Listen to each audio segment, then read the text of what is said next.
Kemudian mari kita lihat lagi saudara, maaf. Ini sekarang ini saudara, bencong laku. Bencong laku saudara. Fakta. Enggak sampai di situ. LGBT saat ini saudara, sengaja digembar-gemborkan saudara, diopinikan seolah-olah LGBT itu adalah hak asasi manusia, itu gaya hidup modern, itu tidak bertentangan dengan agama. Nggak boleh kita diam saudara. Ini test case. Kalau umat Islam diam, ormas Islam diam, gerakan Islam diam, besok perkawinan sejenis akan dilegalkan di negeri ini saudara. Hari ini mereka izinkan LGBT, besok mereka izinkan incest, berikutnya akan mereka izinkan perkawinan dengan binatang saudara. Na'udzubillah min.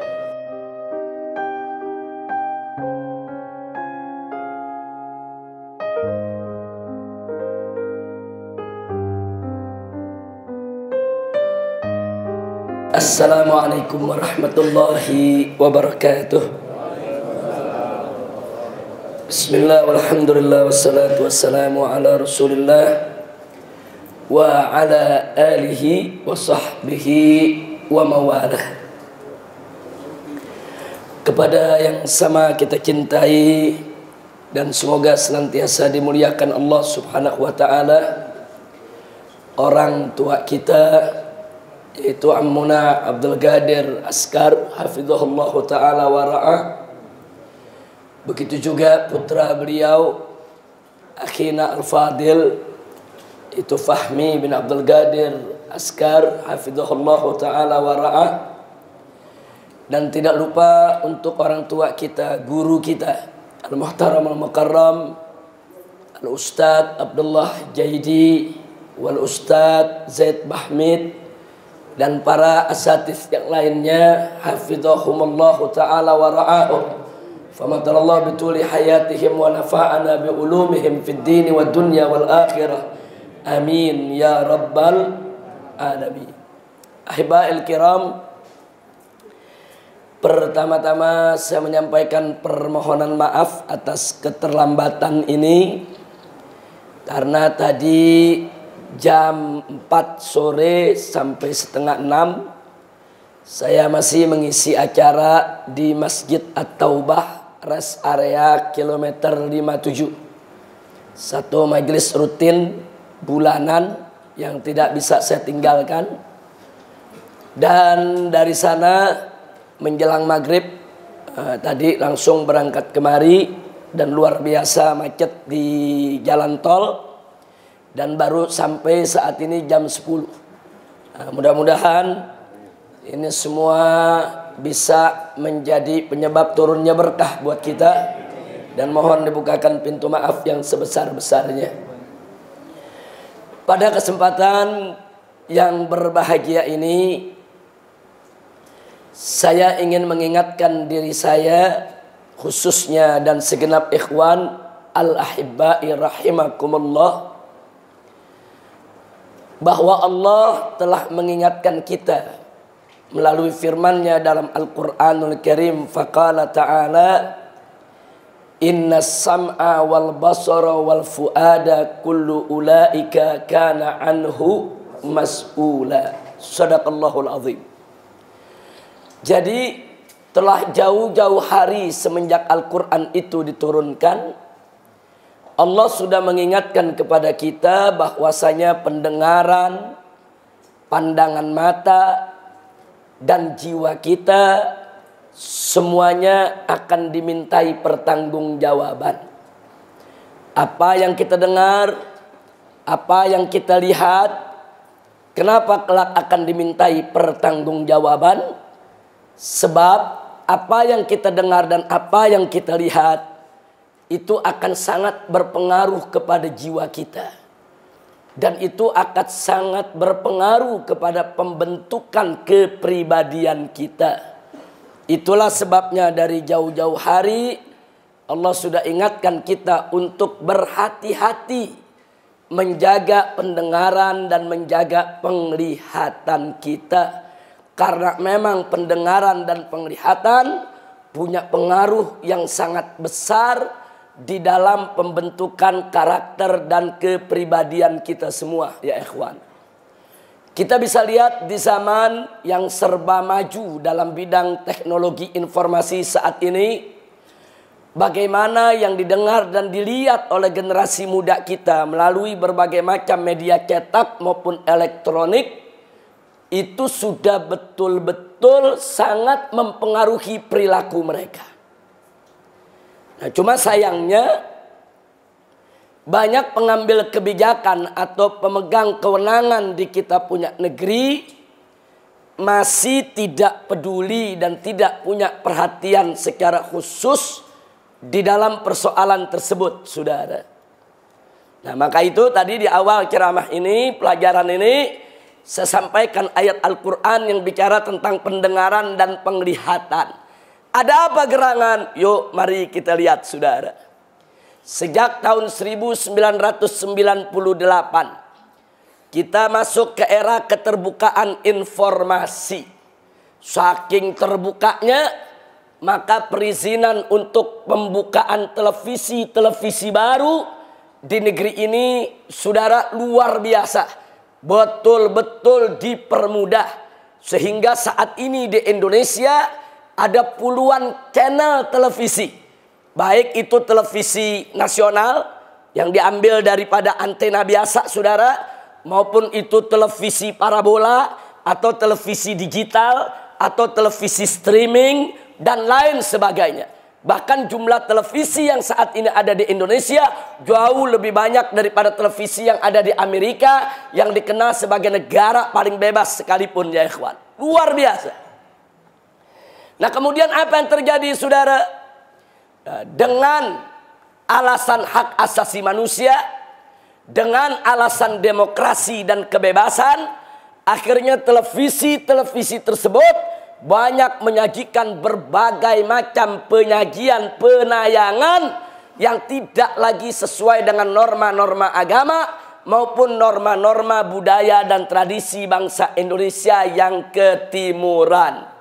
Nah, kita lihat satu, bagaimana televisi menyajikan film-film baik dari dalam negeri maupun dari luar negeri yang menampilkan anak-anak yang kurang ajar kepada orang tuanya, saudara. Anak yang melotot kepada ibunya, anak yang membentak bapaknya, anak yang mengusir orang tuanya dari rumahnya, saudara. Sampai kepada anak yang membunuh orang tuanya. Itu ditayangkan di banyak televisi. Itu menjadi konsumsi harian generasi muda kita, ya ikhwan. Inna lillahi wa inna ilaihi raji'un. Itu semua punya pengaruh. Apa yang dilihat, apa yang didengar oleh anak-anak kita melalui penayangan-penayangan televisi tersebut, itu punya pengaruh dahsyat kepada generasi muda kita. Makanya sekarang coba kita lihat dalam kehidupan sehari-hari kita. Berapa banyak anak-anak muda kita yang kurang ngajar sama ibunya, kurang ngajar dengan bapaknya, kurang ngajar kepada orang tuanya. Yang dulu-dulu di zaman kita masih muda, masih kecil, nggak ketemu tuh kurang ajar macam itu kepada orang tua, ya kawan. Semua akibat televisi. Nah, di sini mestinya pemerintah melek buka mata para pengambil kebijakan. Jadi yang membuat anak-anak muda Indonesia kurang ajar kepada orang tua bukan kiai, bukan habaib, bukan masaih, bukan para ustadz, bukan para juru dakwah, bukan majelis taklim, bukan tabligh akbar, bukan madrasah dan bukan pesantren. Yang merusak generasi muda kita adalah televisi. Nah, ini mereka mesti buka matanya, saudara. Jangan seenaknya, yaitu mengarahkan daripada tudingannya kepada para kiai dan para juru dakwah. Yang kedua, mari kita lihat lagi bagaimana di acara televisi kita ditampilkan acara film, drama, musik, saudara, yang menampilkan aurat diumbar, pusar diumbar, paha wanita diumbar, kehidupan free sex, kehidupan seks bebas. Nggak sampai di situ, bahkan ditayangkan di televisi kita bagaimana kehidupan perempuan-perempuan serumah dengan laki-laki tanpa nikah. Nggak sampai di situ, bahkan artis-artis yang sudah nyata-nyata, saudara, melakukan perbuatan tidak senonoh, merekam adegan-adegan tidak benarnya, saudara, sudah menjadi opini umum. Saudara, diadili, dipenjara, tapi begitu keluar dari penjara dijadikan pahlawan oleh televisi. Disediakan aneka ragam acara untuk dia menjadi presenternya, untuk menjadi daripada pembawa acaranya. Sepertinya apa yang dilakukannya dari kebejatan moral nggak ada masalah. Inna lillahi wa inna ilaihi raji'un. Nah, ini bukan gak berpengaruh ke masyarakat kita. Lihat anak-anak gadis kita sekarang yang pamer paha, yang pamer ketiak, yang pamer auratnya, yang pamer pusernya, saudara. Bagaimana mereka meniru goyang ngebornya, goyang ngecornya, segala macam goyang-goyang erotis, saudara. Fakta. Dan berapa banyak anak-anak gadis kita saat ini, saudara, yang bunting sebelum nikah. Dan berapa banyak saat ini, saudara, dari jajak pendapat di sekolah-sekolah, di SMP, di SMA, yaitu siswi-siswi sekolah yang sudah tidak perawan padahal mereka masih berstatus sebagai pelajar. Inna lillahi wa inna ilaihi raji'un. Nah, sekarang siapa yang mengajarkan mereka free sex? Siapa yang mengajarkan mereka untuk bunting sebelum nikah? Siapa yang mengajarkan mereka untuk umbar aurat? Bukan kiai, bukan ustadz, bukan habaib, bukan masaih, bukan pesantren, bukan madrasah, bukan majelis taklim, bukan tabligh akbar. Semua yang mengajarkannya adalah televisi, saudara. Real. Diajarkan oleh televisi, saudara. Jangan lupa, apa yang dilihat, apa yang didengar, saudara, itu pengaruhnya besar di dalam membentuk karakter daripada masyarakat yang ada di sekitar kita. Makanya Allah sudah ingatkan dari 15 abad yang lalu, saudara, dalam Al-Quran. Innas sam'a wal basara wal fuada kullu ulaika kana anhu mas'ula. Ini pendengaran, ini pandangan, saudara, ini jiwa kita, semua akan diminta pertanggungjawaban oleh Allah, saudara. Kenapa mata diminta pertanggungjawaban? Karena kalau kita melihat yang baik, saudara, itu akan punya pengaruh yang baik kepada jiwa kita. Kalau kita melihat yang jelek, itu akan punya pengaruh yang buruk kepada jiwa kita. Kenapa pendengaran diminta pertanggungjawabannya? Karena kita mendengar yang baik, itu akan punya taksir, akan punya pengaruh yang luar biasa untuk jiwa kita. Dan manakala kita mendengar yang buruk, saudara, itu juga bisa punya pengaruh untuk merusak jiwa kita, saudara. Makanya Allah akan minta pertanggungjawaban. Hati-hati, pendengaran, pandangan mata, saudara, itu bisa merusak jiwa atau sebaliknya untuk membangun jiwa, saudara. Nah, maka itu di sini sekali lagi kalau kita bicara media, ini berkaitan dengan pendengaran masyarakat, dan ini berkaitan dengan penglihatan masyarakat, dan ini berkaitan dengan psikologis masyarakat, kejiwaannya. Dan ini tiga yang bakal ditanyakan nanti oleh Allah. Inna sam'a wal basara wal fuada. Pendengaran, penglihatan, dan jiwanya, saudara, akan diminta pertanggungjawaban oleh Allah Subhanahu wa ta'ala. Enggak sampai di situ. Oh, di televisi, saudara, ditayangkan kelompok anak-anak muda yang bangga dengan geng-geng motor, yang ngetrek, kebut-kebutan, saudara, kesana kemari, punya pengaruh di tengah masyarakat, saudara. Berapa banyak generasi muda kita saat ini dari Sabang sampai Merauke membentuk geng-geng motor, ngetrek, saudara, di jalan-jalan umum, bahkan mengorbankan jiwa, saudara, hampir tiap hari. Ini siapa yang mengajarkan anak-anak muda kita untuk ngetrek, untuk menjadi geng motor, untuk mengganggu ketertiban masyarakat? Bukan ustadz, bukan kiai, bukan dai, bukan masyaikh, bukan habaib, bukan para guru, bukan majelis taklim, bukan tabligh akbar, bukan. Itu yang mengajarkan televisi, saudara. Kemudian kita lihat lagi di televisi, saudara, berbagai macam gaya hidup. Dari mulai cara berpakaian, cara berjalan, cara bersikap, saudara, semua ditayangkan oleh televisi, diajarkan kepada masyarakat kita. Apalagi kalau yang nonton anak-anak kecil, saudara, yang masih kosong ilmu agamanya, yang masih muda dipengaruhi dengan apa yang mereka lihat dan apa yang mereka dengar, saudara. Jiwa mereka dirusak. Sekarang kita lihat di televisi, saudara, apa-apa yang diharamkan oleh Islam, justru di televisi itu dijadikan sebagai gaya hidup, saudara. Kita lihat bagaimana televisi dengan bangga menampilkan artis-artis, saudara, dengan tatonya, saudara. Tato di muka, tato di tangan, tato di kaki. Ditiru oleh anak-anak muda kita. Nggak peduli itu anak muda apakah laki-laki maupun perempuan, saudara. Tatonya ditiru, cara berpakaiannya ditiru, sampai anak lelaki yang pakai anting ikut niru, saudara. Nah, sekarang pertanyaan kita, siapa itu yang membentuk anak-anak muda kita model begitu, saudara? Siapa yang mengajarkan mereka untuk mentato diri, untuk merusak diri, untuk berpakaian dengan gaya-gaya yang tidak islami? Bukan ustadz, bukan kiai, bukan pesantren, bukan habaib, bukan masyaikh, bukan dai, bukan juru dakwah, saudara. Yang merusak itu semua adalah televisi yang mereka dengar dan mereka lihat setiap hari, saudara. Bahkan acara televisi kita banyak yang 24 jam non-stop. Inna lillahi wa inna ilaihi raji'un. Pemerintah buka mata dong. Buka mata, jangan cari kambing hitam. Begitu ada kejadian yang disalahkan kiai, yang disalahkan ulama, yang disalahkan masyaikh, yang disalahkan tabligh. Buka mata mereka, saudara. Apa yang terjadi di sekitar kita saat ini bukan sesuatu yang sulit untuk kita dapatkan buktinya, saudara. Sehari-hari kita lihat, sehari-hari kita alami, saudara. Kemudian mari kita lihat lagi, saudara. Maaf, ini sekarang ini di televisi, saudara, bencong laku. Bencong laku, saudara. Fakta. Bencong jadi presenter, jadi pembawa acara, saudara, laku.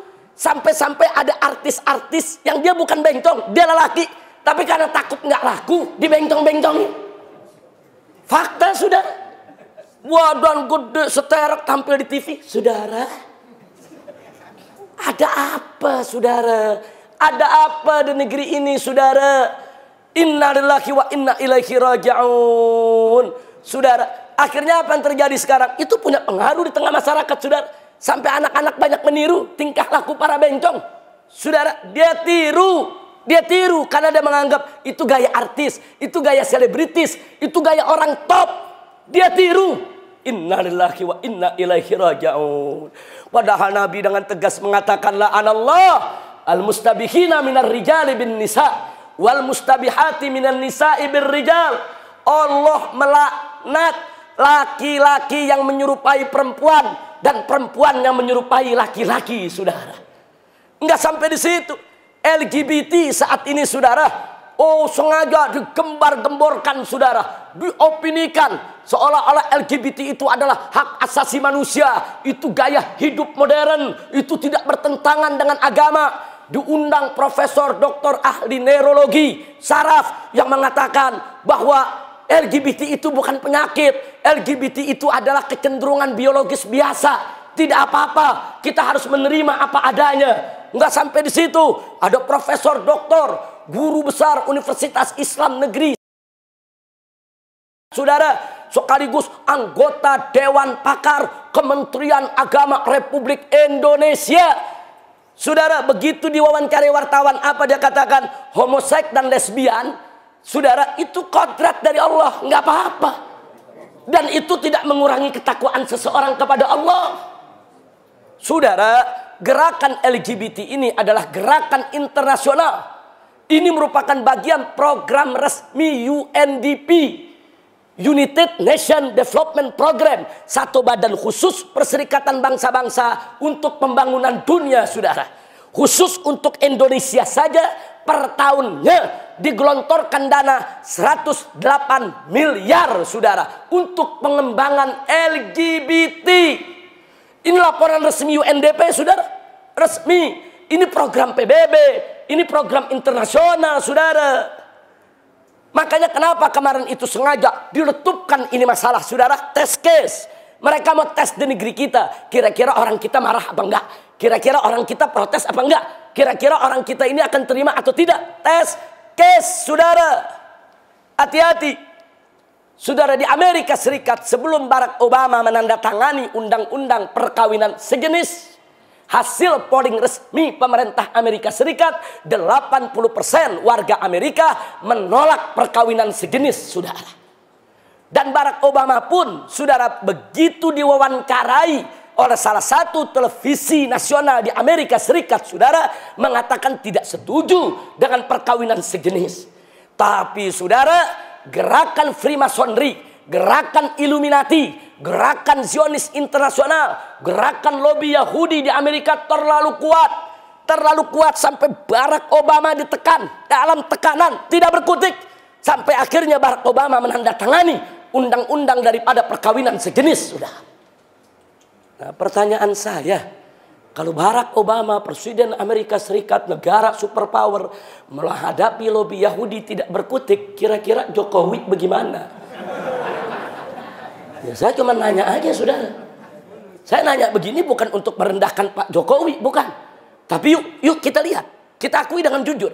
Kalau memang kita yakin Pak Jokowi seorang yang kuat, seorang yang tegas, seorang yang akan mampu menolak itu, kita bersyukur kepada Allah, saudara.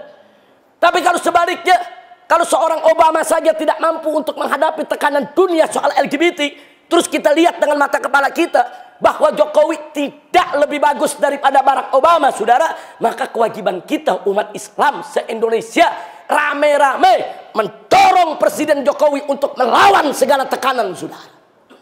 Mesti kita dorong, mesti kita dukung, jangan kita tinggalkan, saudara. Maka itu kita sebagai bangsa Indonesia, suka atau tidak suka dengan Jokowi, beliau adalah Presiden Republik Indonesia. Beliau yang saat ini punya wewenang, yang menempati posisi sebagai Presiden di Republik ini, saudara.